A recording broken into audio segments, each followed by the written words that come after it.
Buenos días a todos integrantes, bueno, a todos que participan en este congreso, tanto ponentes como asistentes de este congreso, tanto alumnos como profesores. En este momento vamos a retomar los ponentes de este primer congreso estatal de biomedicina y quinto congreso estatal de inmunología en Nayarit 2021. ¿No? El primer integrante de este congreso es el doctor José Luis Maravillas Montero. El doctor José Luis Maravillas Montero es un profesor asociado, C, de asociado a la Universidad Nacional Autónoma de México. Pertenece a un lugar que se llama la RAI, que es un lugar de principalmente hacer investigaciones clínicas y se encuentra principalmente en el Hospital Subirán. El doctor José Luis Maravillas estudió QVP en la Escuela Nacional de Ciencias Biológicas y posteriormente hizo su maestría y doctorado en Simvestar Zacatenco, específicamente en el Departamento de Biomedicina Molecular a cargo del doctor Leopoldo Santos Argumedo. Y posteriormente hizo una estancia postdoctoral en Irvine, California. El doctor José Luis Maravillas principalmente estudia células B, tanto humanas como de ratón, así como diferentes mecanismos de la inmunidad o digamos, o mecanismos celulares de la inmunidad, por ejemplo, el estudio de tetraspaninas o el estudio de miocinas, pero actualmente también se ha estado realizando estudios de linfocitos B y desde el punto de vista de cómo estos actúan contra infecciones virales. Un ejemplo es el COVID-19. El título de esta presentación tiene por nombre Desde el lupus a la COVID-19, estudio en células B en tiempos de pandemia. Entonces, no sé si el doctor Maravillas puede iniciar su presentación. Hola, buenos días. Muchas gracias, Daniel. Sí, Sí me escuchan bien, perdón. sí, Nada más para confirmar. Me voy a compartir la sí, presentación. permíteme. ¿Me pueden dar Sí, yo te auto? lo sé. Permíteme, es que es cierto, ¿no? Sí, gracias. Todavía no me deja. Sí, yo te lo permíteme.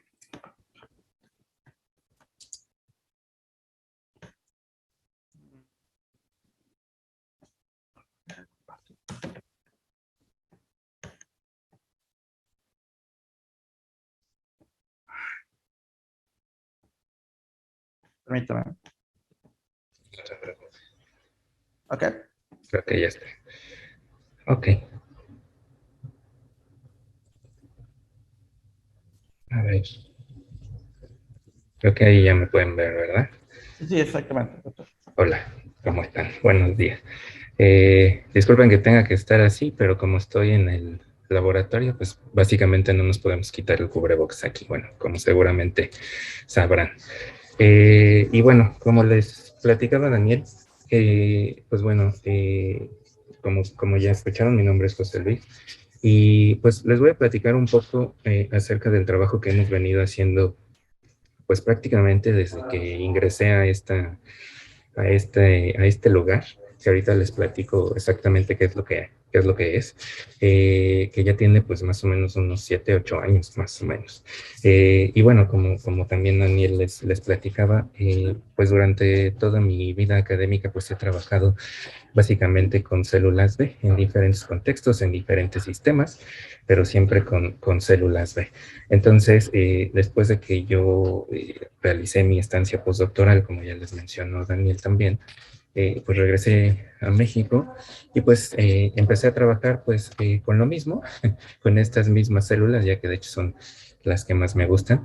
Y bueno, en ese aspecto hemos tratado de desarrollar diferentes proyectos. Entonces, justo esta plática es para platicarles acerca de justo todos esos proyectos o algunos de ellos, al menos los más relevantes. Y bueno, por eso la titulé así, porque bueno, como sabrán, a todos nos ha afectado mucho esta situación actual. Y bueno, en ese sentido, pues bueno, también les voy a platicar cómo estuvo el asunto aquí. Como ya les mencioné, pues bueno, yo trabajo en este lugar que se llama Red de Apoyo a la Investigación. Esta, pues esta unión, digamos, de varios institutos y centros de investigación.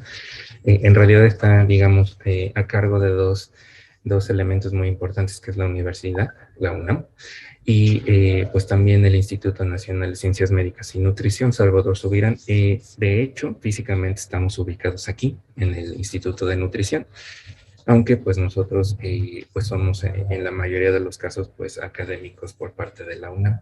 Es como una unidad periférica que da servicios de apoyo, como dice el nombre, pero también hacemos investigación, y en ese sentido pues cada uno de nosotros, los investigadores que estamos aquí, desarrollamos diferentes líneas de acuerdo pues a lo que hemos venido trabajando.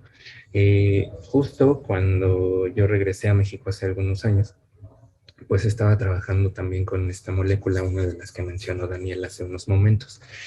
Estas moléculas que se llaman tetraspaninas, pues a mí me llamaron la atención específicamente una de las de más reciente descubrimiento, y de hecho es la última, que se le conoce como tetraspanina 33. Obviamente a mí me llamó la atención porque se expresa en células B y bueno, desconocíamos su función potencial, así que pues empezamos a estudiarla, tanto yo en el postdoc como justamente al llegar aquí a México a mi regreso. Y bueno, estas moléculas se llaman así porque, como pueden ver en este esquema, se caracterizan por tener 4 dominios transmembranales. Este esquema representa la membrana plasmática, insertado en ellas están los 4 dominios transmembranales de la proteína, una región extracelular y algunas colitas, las 2 colitas intracelulares. En realidad es una estructura bastante sencilla, pero bueno, estas moléculas tienen relevancia a diferentes niveles, ya que usualmente funcionan como chaperonas, es decir, siempre van acompañando a algún otro receptor o alguna molécula de adhesión. Por ello son importantes, ya que sin estas, pues esos elementos no tienen la estabilidad suficiente para funcionar en la membrana. La tetraspanina que más nos interesaba a nosotros, como les mencionaba, es esta, la última en ser descubierta, tetraspanina 33. A mí en lo particular me llamó la atención porque, además de tener una importante expresión a nivel del riñón, que es algo que vamos a revisar un poco más adelante, también prácticamente su único lugar de expresión, al menos en el sistema inmune, son las células B. De ahí, pues en el grupo de trabajo en donde yo estaba, pues describieron su expresión en algunos tumores, particularmente en linfomas de células B, y bueno, fue donde se estableció que su expresión principalmente se da a nivel de células B, CD19 positivas, y que obviamente en algunas enfermedades como el lupus, donde la contribución de las células B es muy relevante, pues la vamos a encontrar incrementada. Como les mencionaba, pues esta proteína se caracteriza por una importante expresión en células B, pero bueno, entrando un poco en detalle al nivel de células B, pues ¿qué es lo que hacen estas células? La mayoría de nosotros pues reconocemos que lo que van a hacer al convertirse en células plasmáticas, que es su estadio de diferenciación terminal, pues van a poder producir anticuerpos. Y esa es la función que pues prácticamente todos reconocemos de estas células a nivel del sistema inmune. Sin embargo, no es lo único que hacen, ya que también poseen la capacidad de presentación antigénica, con lo cual pueden activar directamente respuestas de células T, y también son capaces de secretar citocinas. Por un lado, citocinas proinflamatorias, y por otro, citocinas antiinflamatorias, por lo cual también se reconocen poblaciones de las llamadas células B reguladoras. En general, esas funciones usualmente no están tan bien reconocidas, y son justamente hacia las cuales nosotros nos hemos enfocado, en funciones no convencionales de las células B.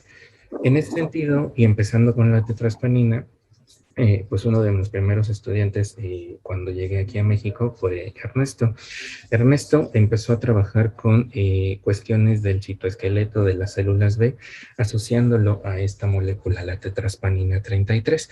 Esta es una célula B, y justamente lo que podemos apreciar es que sobre su superficie se encuentran varias prolongaciones de membrana, que en este caso están marcadas con una proteína tetraspanina 33 acoplada a GFP, por eso se ven así. A nosotros nos llamó la atención esa distribución, y justamente empezamos a hacer podía tener que ver con cuestiones de adhesión celular, debido a que estas proyecciones o pelitos sobre la membrana de las células, pues usualmente es lo que permiten. Y empezamos a caracterizar un modelo que generó Ernesto, en el cual pues transfectamos una construcción de esta proteína de transpanina 33 con la proteína verde fluorescente para generar un transgénico. En este caso, células Raji, que son células B humanas, una línea celular humana, pues podemos apreciar que cuando sobreexpresan tetraspanina 33, pues la morfología de las células cambia drásticamente. Extienden mayor cantidad de proyecciones de membrana, las células se deforman mucho más a diferencia de una célula control, e incluso generan un montón de estas pequeñas vesículas que de hecho después caracterizamos y les voy a platicar. Lo importante es que este fenotipo se asoció con defectos o alteraciones a nivel de adhesión. En este caso, lo que les muestra esta gráfica es justamente un ensayo de adhesión en el que medimos digamos, la cantidad de células que se están pegando a diferentes sustratos, que son, por ejemplo, fibronectina o laminina. La polilisina es el control, básicamente, de este ensayo. Y como podemos apreciar, las células que sobreexpresan tetraspanina 33, pues tienen defectos en adhesión, se pegan menos. Ese fenotipo, que a nosotros evidentemente nos llamó mucho la atención, quisimos replicarlo en un modelo de los que se usan comúnmente para estudiar migración en el caso de cáncer. Y colocamos a nuestras células en unos pocitos de estos que se llaman Transwell, que estaban recubiertos con una mezcla de matriz extracelular, matrigel, para ver si nuestras células podían atravesar, degradar ese matrigel en primera instancia y migrar hacia medio que contenía alguna quimiosina que indujera su migración. Y como les muestro en este resultado, pues nuestras células efectivamente, debido a que se pegan menos, son capaces de migrar más. El porcentaje de células invasoras, a pesar de que no es muy grande, sí fue significativamente mayor, por lo cual pues pudimos empezar a sospechar que efectivamente esta molécula, la tetraspanina 33, pues sí tiene un papel relevante a la hora de controlar la migración celular.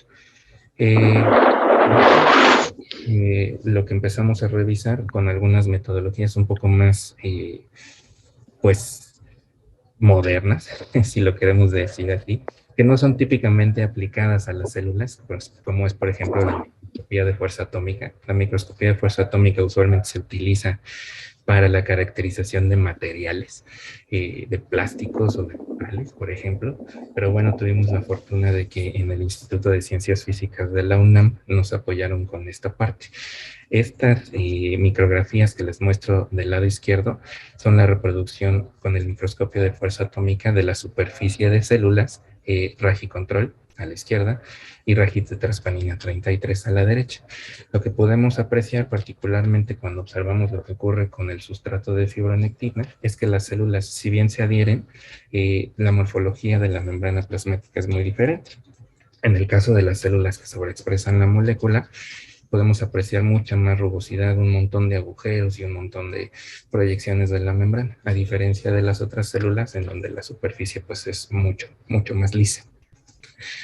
Nosotros, con ese microscopio, lo que hicimos también fue medir la resistencia que ejerce esa membrana cuando es presionada. Básicamente, el microscopio de fuerza atómica es una aguja que nos permite medir la fuerza que ejerce esa aguja cuando la apoyamos sobre alguna superficie. Y lo que pudimos apreciar, a diferencia de las células control, es que las células que sobreexpresan tetraspanina 33 no tienen esa resistencia tan amplia como la ejercen las células control, por lo cual pues justamente su membrana es mucho más deformable, y lo cual nos habla también de que las células deberían tener un comportamiento físico distinto al migrar. Estas personas en ciencias físicas nos comentaban que usualmente este comportamiento lo observan en las células cancerosas. Entonces, justamente, pues una de las, digamos, ideas más importantes que surgió a partir de este estudio fue analizar la función de tetraspanina 33, justamente en cuestiones de migración en el caso de cáncer, en lo que se conoce comúnmente como metástasis, ¿sí? Curiosamente, pues tuvimos que encontrar alguna liga entre la tetraspanina que está en la superficie y el citoesqueleto de la célula, y lo hicimos a través de esta determinación en la cual pudimos observar que la molécula interacciona con esta otra proteína. Es RINA, básicamente. RINA es una molécula que se conecta con el citoesqueleto de actina y justamente permite dar estabilidad a la membrana plasmática, justo al conectar al citoesqueleto directamente con la membrana, y en este caso con la tetraspanina. Entonces, por ahí fue donde empezamos a dilucidar cómo podría estar funcionando esta molécula. Y bueno, cuando tratamos curiosamente de publicar esto, pues una de las cosas que nos pidieron es: tu modelo no me sirve, tu modelo básicamente es sobreexpresión y puede ser un artefacto. Entonces, lo que nos pidieron fue generar un knockout. Y para ello, pues usamos esta tecnología que está de moda, que es CRISPR-Cas9, para generar en nuestras células la deficiencia de esta proteína tetraspanina. No pudimos lograr una deficiencia completa, no pudimos generar un knockout, pero lo que generamos fue una línea heterocigota en donde noqueamos uno de los dos alelos para tetraspanina 33, y con eso fue suficiente para reducir la expresión de la molécula en casi un 80%, como pueden observar en este Western blot. Con eso repetimos nuestros ensayos de adhesión y migración y pudimos observar un comportamiento totalmente opuesto. Las células que no tienen una expresión normal, que la tienen más baja de tetraspanina 33, se pegan más a los sustratos y migran menos. Pero como les dije, pues es lo opuesto a lo que habíamos observado. Entonces, con esto pues sí pudimos demostrar que efectivamente nuestras células, al cambiar sus niveles de tetraspanina 33, cambian sus patrones de adhesión y por tanto cambian sus patrones de migración, lo cual pues obviamente puede ser muy relevante en cáncer. Eso pues es lo que veníamos haciendo, digamos, a nivel básico hasta hace algunos años. Sin embargo, pues al momento de entrar aquí a nutrición, pues nos dimos cuenta de que en realidad el estudiar líneas celulares pues nos quedaba bastante limitado, cuando afortunadamente en el hospital pues podemos tener interacción con los clínicos. Yo no soy clínico, yo soy químico, yo no soy médico, y justamente pues esa era una de las limitantes principales para obtener en la mayoría de los casos muestras de pacientes. Sin embargo, pues gracias a que en esta unidad de investigación se encuentran diferentes investigadores, no solamente de la UNAM, sino también de aquí de nutrición, por ejemplo, o del INMEGEN, pues conocimos a la doctora Diana Gómez y al doctor Hiram Torres. Gracias a ello, pudimos establecer una colaboración importante con el Departamento de Inmunología y Reumatología de aquí de nutrición, y pudimos acceder principalmente a los pacientes que ellos trabajan en la consulta, que en reumatología, pues prácticamente lo que se ve aquí en nutrición, pues son pacientes con lupus. Y empezamos a trabajar con lupus. En este sentido, pues lo que tratamos de hacer fue adaptar lo que hacíamos al estudio de esta enfermedad. ¿Qué es el lupus? Aquí, como se le llama en nutrición, se le llama lupus eritematoso generalizado. En este caso, es una enfermedad que afecta primordialmente a las mujeres. Sin embargo, aquí en nutrición tenemos muchísimos pacientes que son hombres y que también son lúpicos. Y que, bueno, es una enfermedad sistémica, inflamatoria, crónica, que afecta diferentes órganos y tejidos del organismo, con manifestaciones autoinmunes.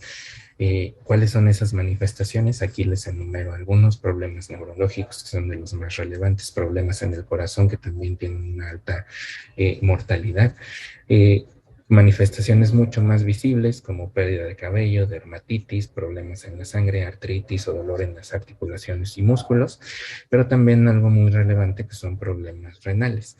Se calcula que alrededor de 5, tal vez más, millones de personas en el mundo sufren de esta enfermedad. Como les mencionaba, pues la mayoría de ellas son mujeres.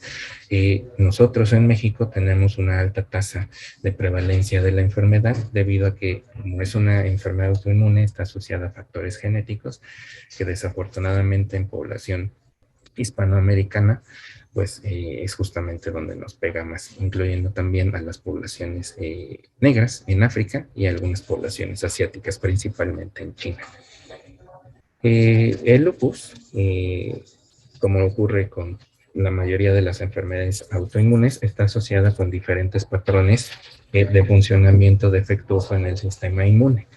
Particularmente el lupus se caracteriza por una alta contribución de las funciones de los linfocitos B. De ahí que nos empezará a interesar más.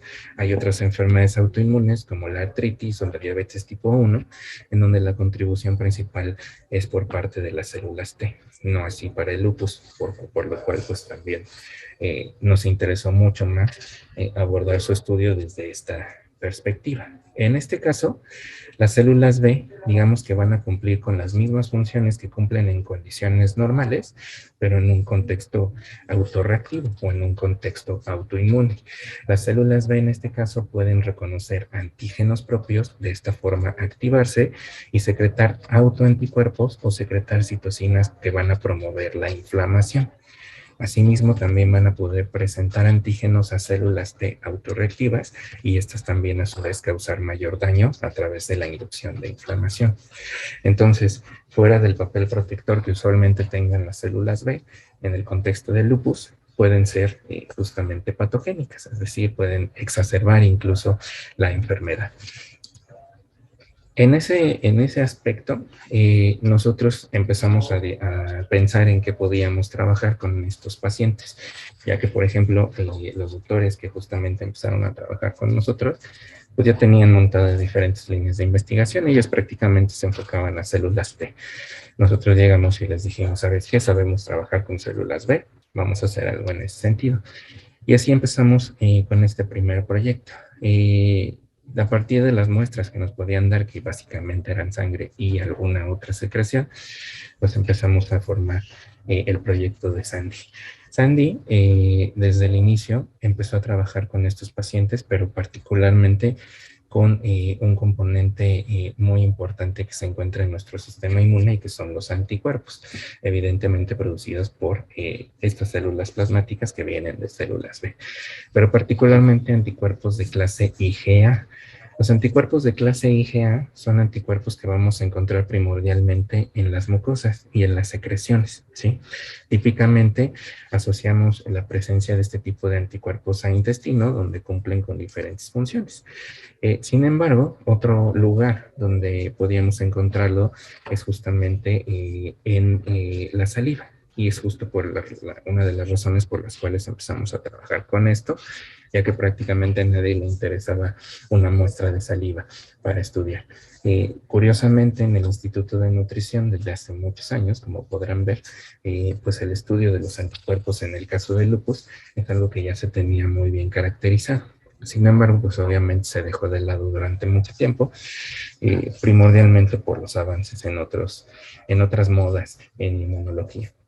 Nosotros retomamos un poco de los estudios del doctor Donato Alarcón, que justamente demostraba que al menos en sangre, en los pacientes lúpicos había una cantidad incrementada de anticuerpos de clase IgA. Sandy fue a buscar básicamente lo mismo a saliva. A ver, un segundo, que esto ya se me atoró, no sé por qué. Listo.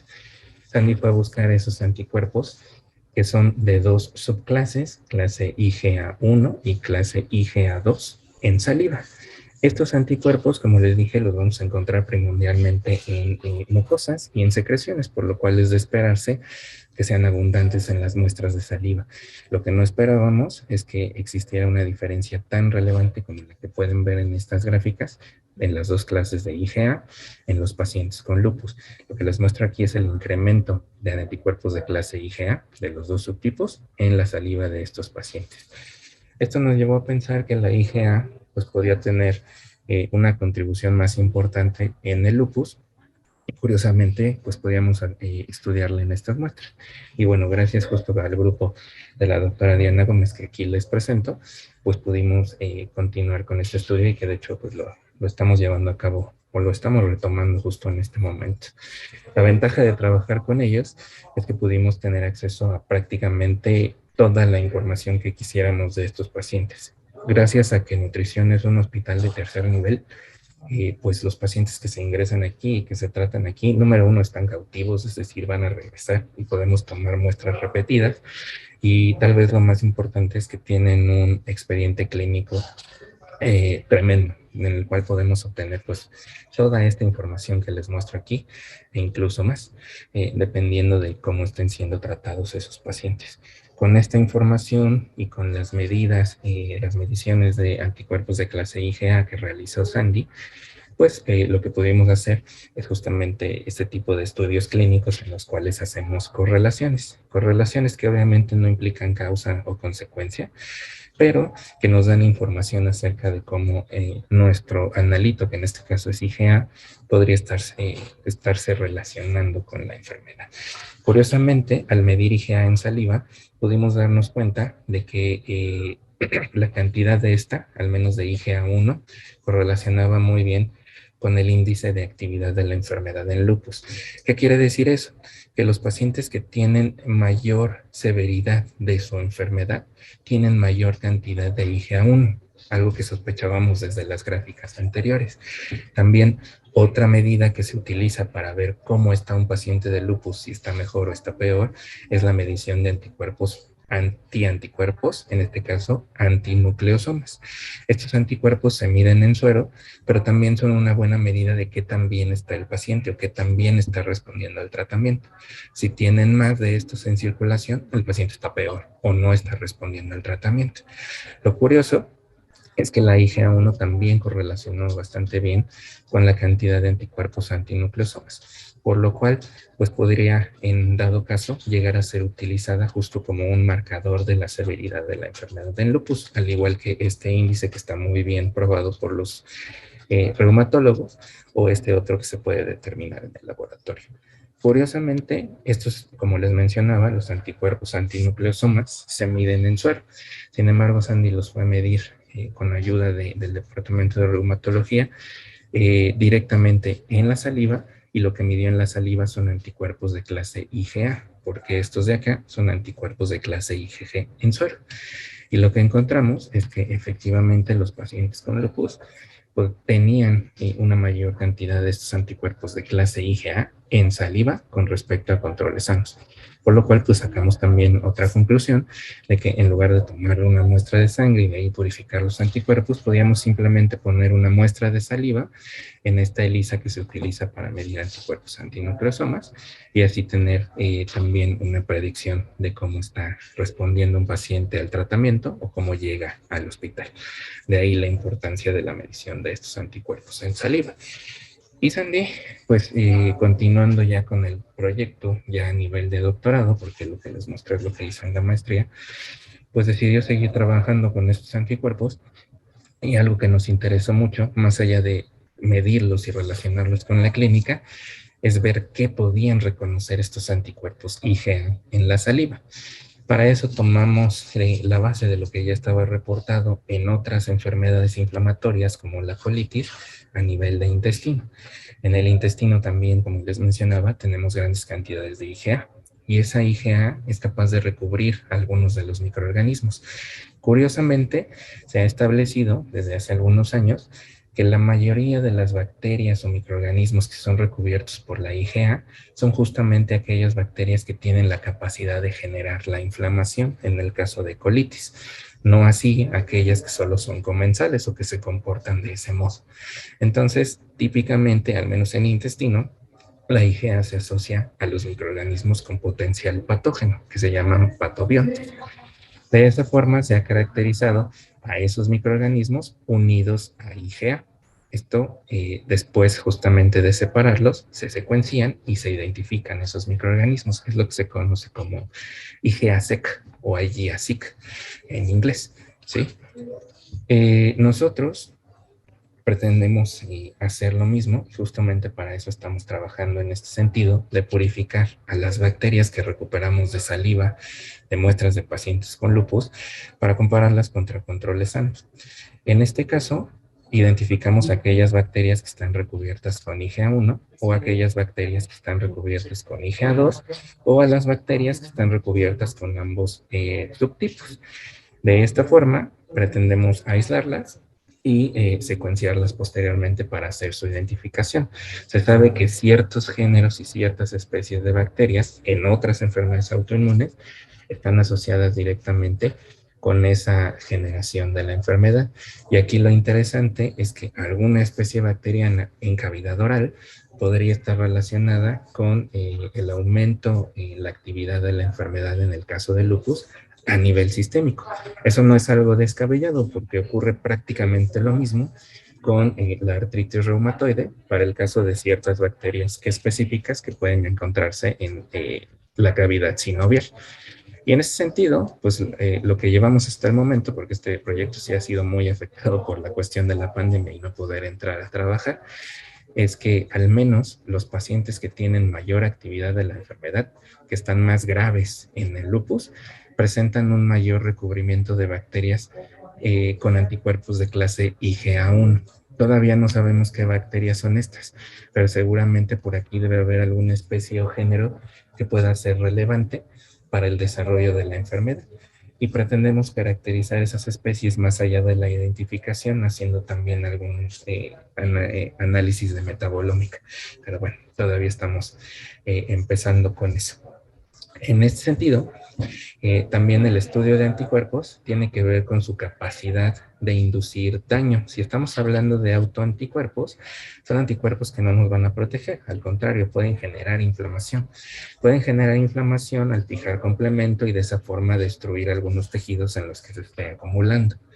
En el lupus, la acumulación de esos complejos autoinmunes se da primordialmente a nivel de riñones y eso puede generar una complicación muy relevante en la enfermedad que se llama nefropatía lúpica. La nefropatía lúpica es algo que continuó estudiando Itze durante su doctorado. Ella ya casi está por terminar. Y en este sentido empezamos a estudiar a los pacientes con esta complicación específica, la nefropatía, desde el punto de vista de la tetraspanina 33. Si se acuerdan, la tetraspanina 33, además de expresarse importantemente en células B, también se expresa en riñón, por lo cual pues también nos llamó la atención como un posible biomarcador. Curiosamente, además de que las células epiteliales del riñón expresen a la tetraspanina, las células B también lo hacen, y las células B en el caso de nefropatía, como en este ensayo que se hizo en ratón, estos son ratones que tienen lupus y que, bueno, tienen una alta actividad de lupus, pues bueno, prácticamente podemos encontrar que sus riñones están infiltrados con un alto número de células B con respecto a los controles.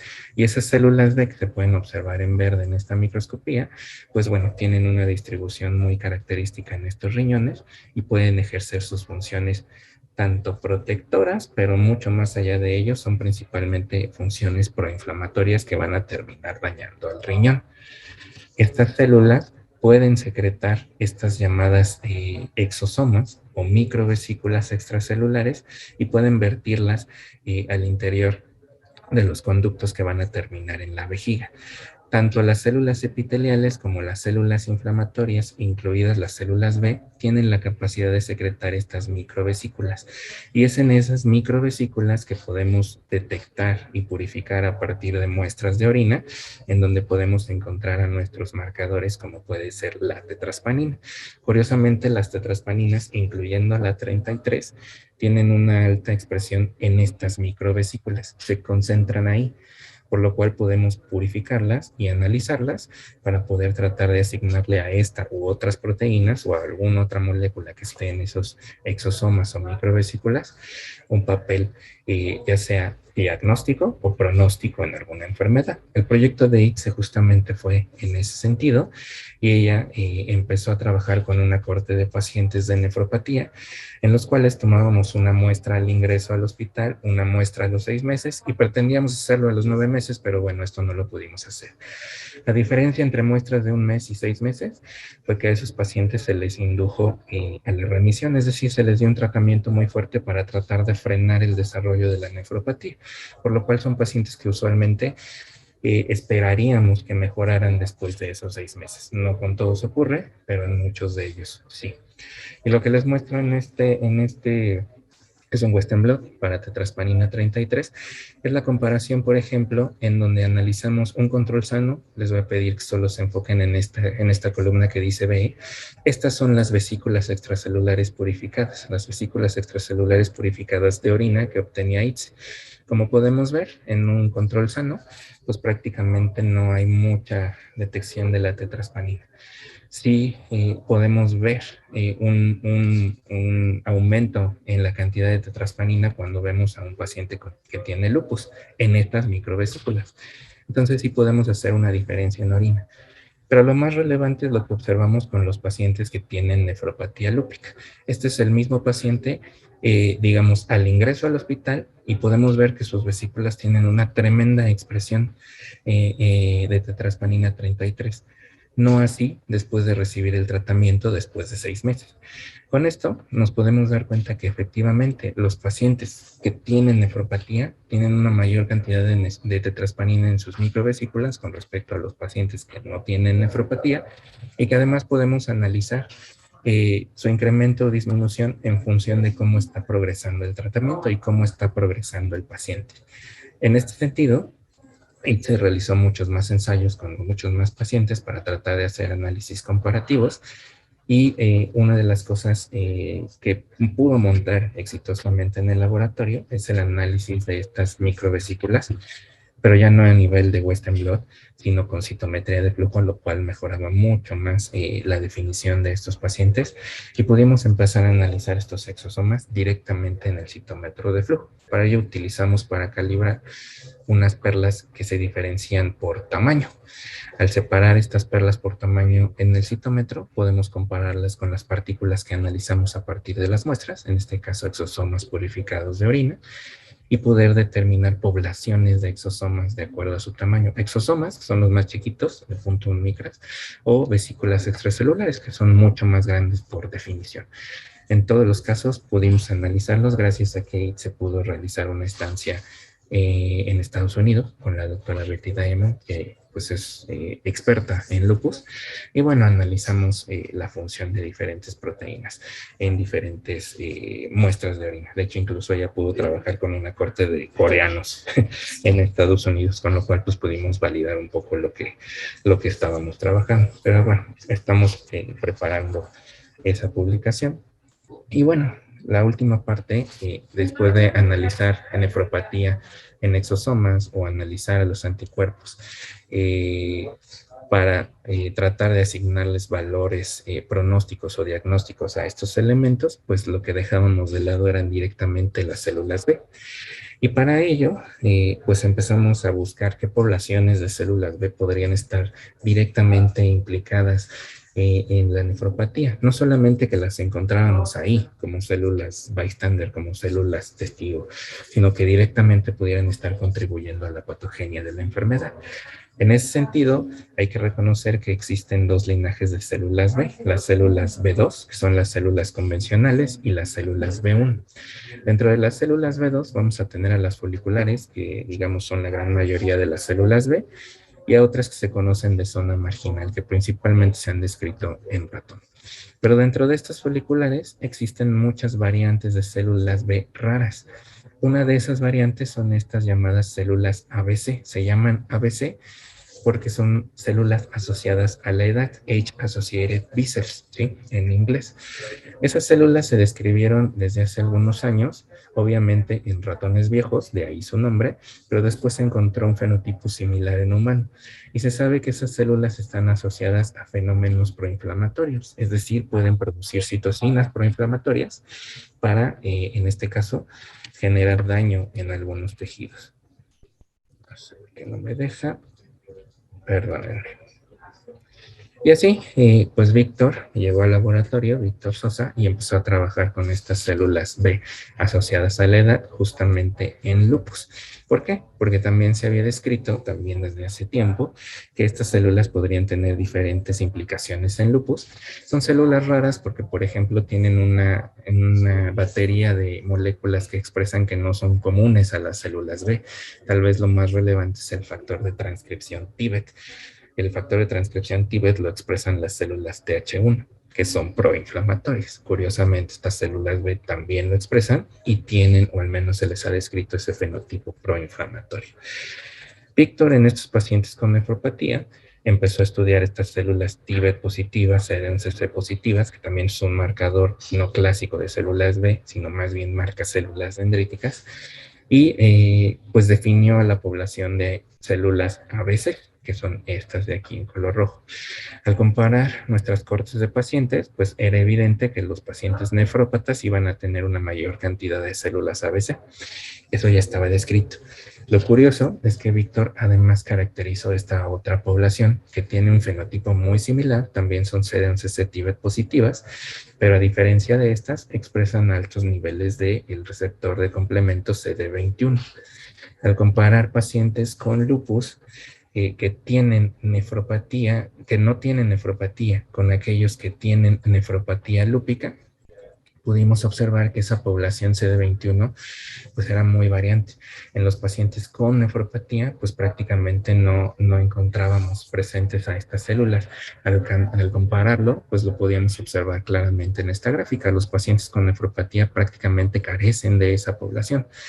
Y la diferencia es mucho más significativa que con las ABCs. Entonces, a estas células CD21 alto, pues nosotros estamos tratando justamente de venderlas en ese sentido, de hacerlas ver como un marcador que nos puede definir mucho más y mucho mejor la progresión de la nefropatía lúpica. Esto porque curiosamente esta población correlaciona muy bien con parámetros clínicos como el complemento, como la actividad de la enfermedad o autoanticuerpos, en este caso anti-DNA, o con elementos que nos definen la función renal. En todos los casos, estas correlaciones van a favor de que entre menor cantidad de esas células tengamos, los pacientes están peor a nivel renal. Entonces, si nosotros analizamos, por ejemplo, la corte de pacientes con la que trabajaba ITSE, en donde se tomaron las muestras al ingreso y después del tratamiento inicial, podemos observar lo que esperábamos, una recuperación de estas células. Al parecer, estas células tendrían un papel protector en el caso de la nefropatía, y es justamente lo que estamos tratando de analizar ahora funcionalmente, qué es lo que estarían haciendo estas células CD21 alto. Lo importante es que pueden funcionar como un marcador, en este caso, incluso de seguimiento de actividad de la enfermedad a nivel renal. Y bueno, en ese sentido, otras células importantes son estas llamadas células B reguladoras, que nosotros queríamos empezar a estudiar en lupus, ya que al producir citocinas antiinflamatorias como interleucina 10 podrían tener un papel relevante. Esto lo empezó a hacer Rodrigo, otro de mis estudiantes, y bueno, llegamos a caracterizar una población de células B raras que se conocen como dobles negativas 1, dobles negativas para IgD y CD27, por eso se llaman así, en donde también observamos una disminución muy relevante en el caso de los pacientes con lupus. Sin embargo, este proyecto ya no pudo progresar más allá, gracias a que pues obviamente pasó lo que todos conocemos. Y pues una de las desgracias aquí en el hospital es que prácticamente todas las consultas se pararon, incluyendo la de reumatología. El nutrición se volvió un centro COVID, y pues ya no había pacientes con lupus. Entonces, pues tuvimos que volcar todo lo que estábamos haciendo para poder trabajar en este caso con estos pacientes, con pacientes COVID. Y bueno, como pueden ver aquí, lo que se estaba reportando, al menos hasta el año pasado, inicios del año pasado, mediados y finales del año pasado, pues era una contribución de diferentes elementos del sistema inmune. Obviamente, la mayoría de las personas estaban enfocadas en inmunidad innata, células T o citocinas, y es lo que se publicaba. Sin embargo, pues había muy pocos reportes acerca de la función de las células B. Las células B se estudiaban en estos pacientes y curiosamente, a diferencia de lo que ocurría con otras poblaciones de leucocitos, estas no disminuían, al contrario, en muchos reportes estaban incrementadas. Y algo curioso es que los pacientes más graves se les reportaba que tenían altas cantidades de anticuerpos contra el virus y sin embargo, pues les iba muy mal. Entonces, había que pensar en estas células B mucho más allá de simples protectores, como incluso elementos que pudieran contribuir a la enfermedad. Para eso había que buscar poblaciones de células B, no solamente medir células B totales en circulación, que es lo que hacían la mayoría de los grupos de trabajo. En este sentido, las poblaciones que están presentes principalmente en circulación humana, pues son estas células B tempranas que se llaman transicionales, las maduras que conocemos como una I, que se pueden diferenciar en células de memoria o células productoras de anticuerpos. Y también esa población de la que les hablaba, las dobles negativas, que pueden tener funciones diferentes o no convencionales. Son células que están relacionadas más con una respuesta innata-like que con la respuesta clásica de células B. Esas células, pues obviamente nosotros fuimos a buscarlas en los pacientes. Para ello agrupamos a los pacientes de acuerdo a lo que nos apoyaron aquí los clínicos que trabajaban en urgencias en nutrición, que siguen trabajando en nutrición en urgencias, en 3 grupos.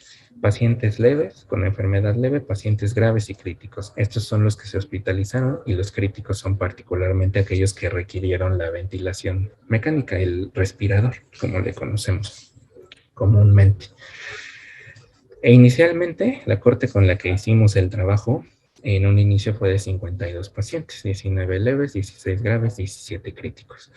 Y de ahí, pues bueno, prácticamente todos nuestros pacientes fueron confirmados a través de la PCR y empezamos a trabajar con sus muestras.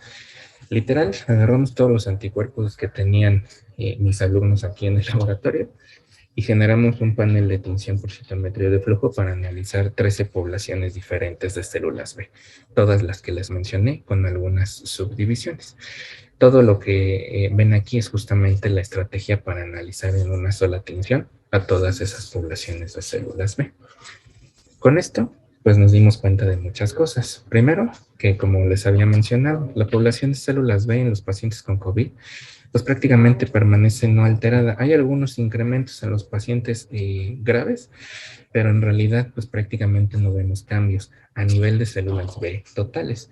Los cambios se ven en las poblaciones.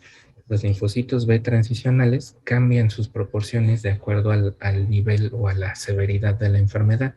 En los pacientes leves vemos una expansión muy grande, muy evidente en las poblaciones de transicionales 1 y transicionales 2. Son subpoblaciones de estos linfocitos B tempranos, son los primeros que salen de médula ósea. Esta expansión probablemente se deba a la inflamación que genera el COVID y la necesidad de más células en periferia. Después estos pacientes, los pacientes graves y críticos, pues tienen un incremento aún significativo respecto a los controles, pero es mucho menos evidente que en el caso de los pacientes leves. En el caso de las células NAI, las células maduras, pues prácticamente tampoco vimos nada, salvo algunos incrementos ligeros en los pacientes hospitalizados. En donde vimos más cambios fue en las poblaciones maduras, tanto en el caso de las células B de memoria, como pueden ver aquí, en ambos casos, células B de memoria con cambio de isotipo o sin cambio de isotipo, son 2 poblaciones de células B distintas, vemos que hay una disminución en casi todos los grupos de pacientes. Es decir, los pacientes con COVID tienen menos células B de memoria. Lo curioso es que tienen incremento de acuerdo a la severidad de la enfermedad en las células productoras de anticuerpos. Esto tendría mucho sentido si pensamos que la mayoría de estas células B de memoria se van a convertir en células productoras de anticuerpos después de su estimulación. Y es lógico pensar que la mayoría de estas células se van a pasar, por así decirlo, o se van a diferenciar en estas células productoras de anticuerpos o plasmablastos. Sin embargo, es algo que pudimos observar muy claramente en todos nuestros pacientes. Por último, las células dobles negativas. Las células dobles negativas, que son estas células B raras y poco descritas, es donde encontramos la mayor cantidad de diferencias, particularmente en las poblaciones de N1 y de N3. Estas poblaciones, que se distinguen por diferentes moléculas de superficie, pues justo nos permiten identificar a estos subgrupos de células DN. Y en algunos casos, como en el caso de las células DN3, pues prácticamente estas células se expanden tanto, casi al 30 o 40% del total de células B que encontramos en la circulación de los pacientes. Esto es muy relevante porque no se había descrito previamente, ni se conoce nada acerca de la función de esta subpoblación en particular. Por ello, pues de hecho, ahora nosotros nos encontramos estudiándolas más a detalle. Como vimos demasiados cambios, no esperábamos tantos en diferentes poblaciones, lo que hicimos fue analizar esto mediante análisis multivariado. y generamos este heatmap que, como pueden ver, nos permite diferenciar a los pacientes y agruparlos en clústeres de acuerdo a la severidad de la enfermedad. Ejemplos de estas agrupaciones es que, por ejemplo, podemos ver que los pacientes graves, que son los que están encerrados en amarillo, la mayoría de ellos van a tener aumentadas sus frecuencias de células, por ejemplo, de N2 o de células de memoria de este fenotipo. Los pacientes críticos van a tener incrementos más importantes en células plasmáticas, en células de N3 o en este otro fenotipo de memoria, como pueden ver por acá. Y los pacientes leves, a pesar de que son más heterogéneos, algunos de ellos tienen subgrupos con incremento en estas células de memoria, con incremento en las células de N1, etc. Lo mismo para las disminuciones, que es lo que observamos en color azul. Lo que está en rojo es lo que está, digamos, más aumentado en frecuencia. Entonces, pues la conclusión es que justo el análisis de las frecuencias, para englobando a todas las poblaciones, pues nos permitía agrupar a estos pacientes de acuerdo a la severidad de su enfermedad. Y eso, pues también lo pudimos correlacionar con toda la información clínica de los pacientes. Es demasiada información, por eso solamente se los presento en esta matriz. Y lo más importante es ver que los puntos que son más grandes, pues son los que tienen, digamos, mayor significancia de esas correlaciones entre las frecuencias de las poblaciones de células B y las variables clínicas o de laboratorio. Las que son de color rojo son correlaciones positivas, las que son de color azul son correlaciones negativas, y como pueden ver, muchas son realmente importantes, pero las más relevantes son aquellas que usualmente vamos a encontrar en las poblaciones de N, particularmente esta población de N3. Con esto pudimos publicar esto, que fue un trabajo bastante largo, porque pues aquí prácticamente todo estaba cerrado y limitado, y nos tardamos, pero al final pudo salir el año pasado.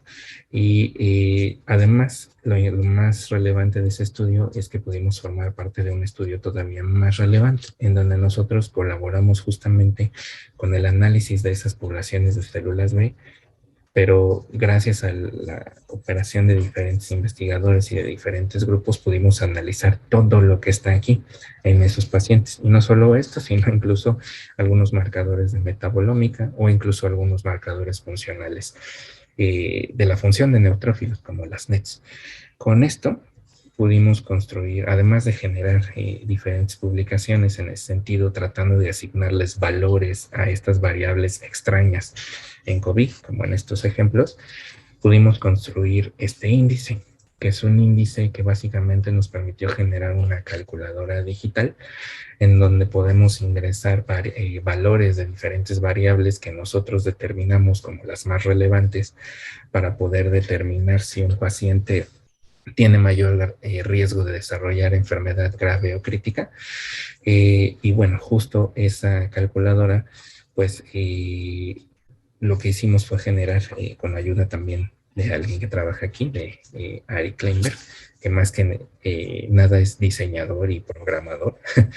Pudimos generar una aplicación para el teléfono que ahorita de hecho solo está disponible en Google, pero literal, ustedes pueden bajar esa aplicación y pueden observar que, bueno, tiene utilidad más que nada para los clínicos al momento de ingresar ciertas variables de laboratorio y celulares por citometría de flujo, insisto, para predecir el riesgo que tiene un paciente de desarrollar enfermedad crítica o grave. Y digamos, esto es tal vez lo más relevante que hicimos con estas muestras. Y bueno, creo que pues hasta ahí sería lo que quería platicarles. Básicamente es el trabajo de la mayoría de mis alumnos. Los que trabajaron en esto que les mostré son aquellos que están subrayados aquí, aunque todos son parte del laboratorio. Y bueno, pues obviamente todo esto pues no ha sido solo, no lo hemos hecho solo, sino con ayuda de muchísima gente que, bueno, está nombrada ahí con diferentes instituciones y lugares. Y bueno, pues eso sería todo y pues no sé si tengan alguna pregunta. Ok, excelente presentación, doctor Maravillas. Muy completo su presentación. Muy amplio trabajo. Existen varias preguntas. Marlene Juliet dice, ¿cómo puede ser que los pacientes más graves con COVID o generen más anticuerpos y cómo esto puede suceder? Justo esa descripción tiene que ver con lo que ha sido reportado para esos pacientes críticos que tienen una gran cantidad de anticuerpos en circulación y muchos de ellos son específicos para el virus. Y eso tiene que ver justo con este dato. O sea, la descripción de que los pacientes tenían grandes cantidades de anticuerpos, incluso autoanticuerpos en circulación, se hizo desde las primeras etapas de descripción de la enfermedad. Sin embargo, pues no sabíamos cómo se estaban comportando las células productoras de anticuerpos y este incremento en las células secretoras de anticuerpos es algo que no solo hemos visto nosotros, que ya se ha reportado en otros casos. Justamente porque hay más cantidad de células plasmáticas en circulación, pensamos que hay una mayor cantidad de anticuerpos en circulación. Insisto, algunos son dirigidos contra el virus, pero no todos. Incluso tenemos autoanticuerpos en circulación. Y eso puede deberse a que durante la inflamación que se genera, que básicamente es algo muy similar a la sepsis, pues se liberan muchos autoantígenos y muchos elementos que pueden, digamos, continuar con ese ciclo proinflamatorio. Por lo cual, pues no es ilógico pensar que puedan generarse también estos autoanticuerpos, además de los anticuerpos que van dirigidos contra el virus. De ahí que pueden estar incrementados en circulación. Ok. Yo tengo otra pregunta. ¿Qué tan estable, o sea, cuando me dieron IgA en saliva, qué tan estable es la muestra? Bueno, son las estable para esos anticuerpos para que no sean degradados. Y también esos IgA pueden ser medidos en otras, digamos, en otras infecciones, por ejemplo. Se ha propuesto que se pueda medir IgA en infecciones con COVID o pacientes que ya se recuperaron de COVID o no se ha hecho nada. Sí, de hecho, justamente ese era uno de los principales problemas a los que nos enfrentamos al inicio de este proyecto en particular. Obviamente en la saliva hay muchísimas cosas que justo pueden terminar degradando lo que nos interesa a nosotros, que es los anticuerpos. Sin embargo, la IgA tiene cierta resistencia porque, digamos, es su lugar de residencia natural. O sea, típicamente ahí vamos a encontrar altas cantidades de IgA, o incluso en intestino, donde todavía podemos encontrar mucha mayor cantidad de proteasas que podrían degradar. Sin embargo, pues obviamente para evitar cualquier problema, estas muestras siempre al momento de recibirlas, las tratábamos con inhibidores de proteasas para evitar cualquier tipo de degradación. Sin embargo, hay diferencias intrínsecas cuando analizamos IgA1 versus IgA2. Alguno de los dos isotipos tiene mayor susceptibilidad a la degradación por proteasas y por eso típicamente también podemos encontrar más uno que del otro en nuestras muestras. Sin embargo, lo más relevante es que lo que encontramos en los análisis es que en ambos casos, comparando sanos contra lúpicos, en IgA1 y en IgA2, en ambos casos encontramos diferencias. Entonces ahí no se lo atribuimos a la degradación, sino que efectivamente existe una diferencia. Y bien, también uno de los objetivos, al menos una de las cosas que quería hacer Sandy cuando empezamos a trabajar con estos pacientes de COVID, pues era replicar esto, ¿no? Que estaba haciendo de análisis de IgA en saliva en los pacientes con COVID. Pero ahí fue un poco descabellado, sobre todo porque en un inicio no conocíamos prácticamente nada del virus, ni la transmisión de la enfermedad, ni nada. Y pues decidimos no tocar ese tipo de muestras, o no tratar de reclutar pacientes para tomar ese tipo de muestras por seguridad. Entonces, inicialmente no trabajamos con la saliva de estos pacientes, al menos no nosotros en estas condiciones. Sin embargo, pues se han hecho, al menos aquí en nutrición, algunos estudios en ese sentido, pero ya trabajando en el laboratorio, en el BSL-3 que tienen aquí. Nosotros, por seguridad y por el equipo del que disponíamos en ese momento, pues solo trabajamos con sangre. Esa es la realidad. Ok, muchas gracias. Y una última pregunta.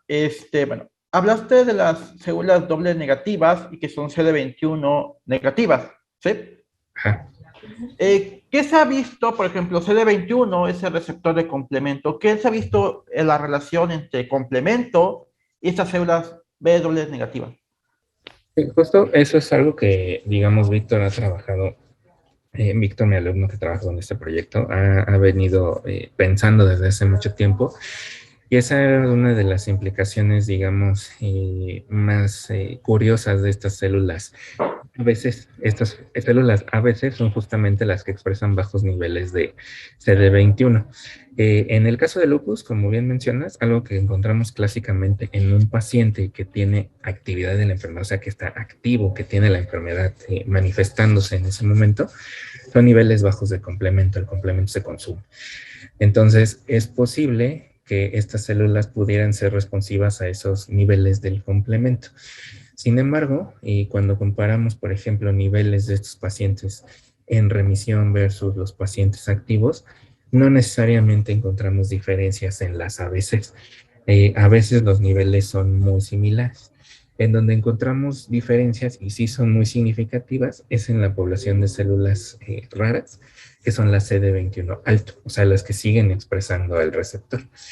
Entonces, sí es posible que el complemento en esos casos, al variar en estos pacientes lúpicos sanos o activos, perdón, en remisión, como les llamamos, entre comillas, sanos, o activos que tienen la enfermedad manifestándose, pues puedan, digamos, influir en el comportamiento de esas células CD21 alto, pero la verdad todavía no sabemos cómo podría estar afectando directamente. Más allá del complemento, lo que sabemos es que estas células son responsivas principalmente a ligandos de TLRs. Entonces, creemos que más que nada estas células tendrían en condiciones, no hablando del lupus, sino en otras condiciones inflamatorias como podría ser la infección, pues podrían esa misma infección estar desencadenando la activación de estas células vía TLRs. Por eso también estas células están incrementadas seguramente en COVID, porque la propia infección, al estar metiendo ligandos de TLRs, podría estar incrementando la proporción de estas células B raras. Ok, pues creo que son todas las preguntas, doctor Maravillas. Excelente presentación, vuelvo a remarcar. Entonces, pues muchas gracias por su participación. En estos días, en momentos, le mandaré la constancia correspondiente y pues muchas gracias y espero seguir invitándolo para otras conferencias. Muchas gracias, Dani, y muchas gracias Hasta a todos por allá. Hasta luego. luego.